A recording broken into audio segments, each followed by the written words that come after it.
application. I'm very happy to have with us Dr. Terry Lorenz, who's the Assistant Superintendent of Business Operations at the Marshall School District. And thanks for stopping by. I know you're busy. And you're in charge of the whole business operations from school safety to facilities. You're involved in everything that implies. But why don't we just talk a little bit about what's really at everybody's top of their lips is school safety.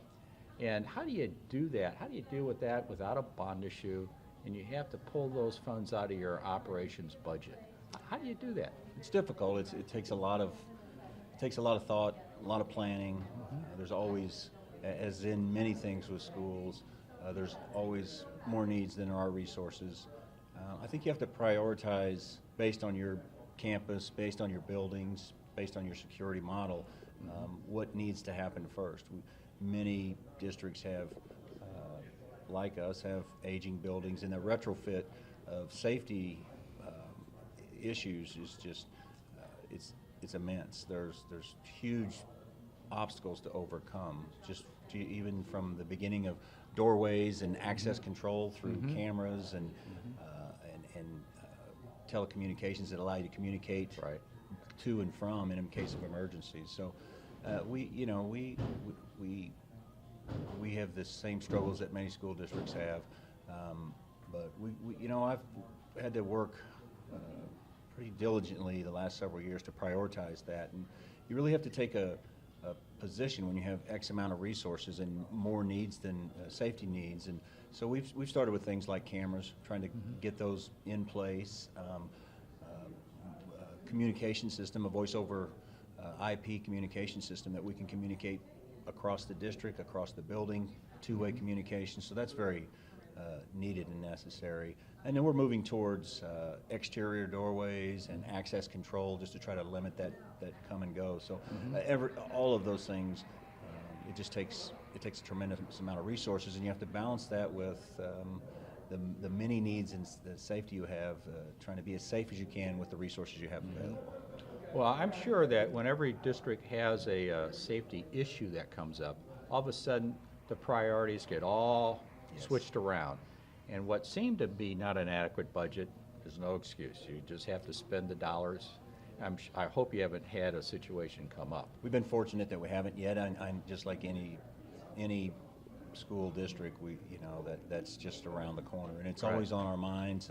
It makes for some sleepless nights sometimes, but you really, it just takes, you just have to, I think you have to take the initiative to tackle the worst first and eliminate those safety concerns that are obvious, and you work yourself backwards, knowing full well that you could get yourself in a position where it would be untenable if something were to happen. So I know you because you look at the big picture and all the issues, and safety is just one part of the whole aging building scenario.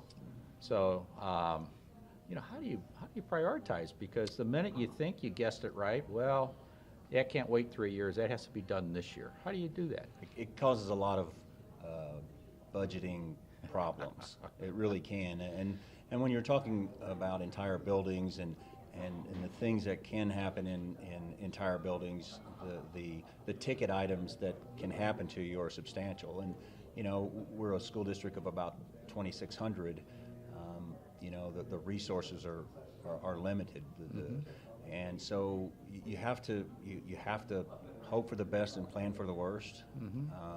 And when it comes to buildings and trailers that we also have on campus, you have to work towards a long-range plan that will allow you to maximize your dollars.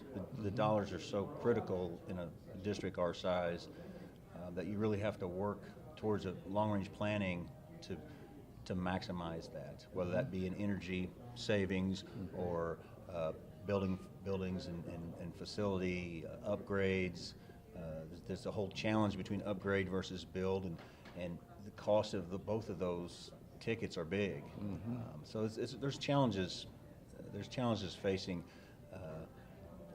all districts, but for districts who may have buildings that may be aging, I think our newest building is probably 50 years old by now, close to 50, and so that leaves a lot of that leads to a lot of decisions that have to be made, and it just Uh-huh. takes involvement by the community. The community has to see where the plan is and where you're going, and that's what we work towards.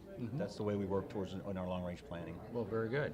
I know there's a lot of people out there that are trying to get a handle on their facilities and on school safety.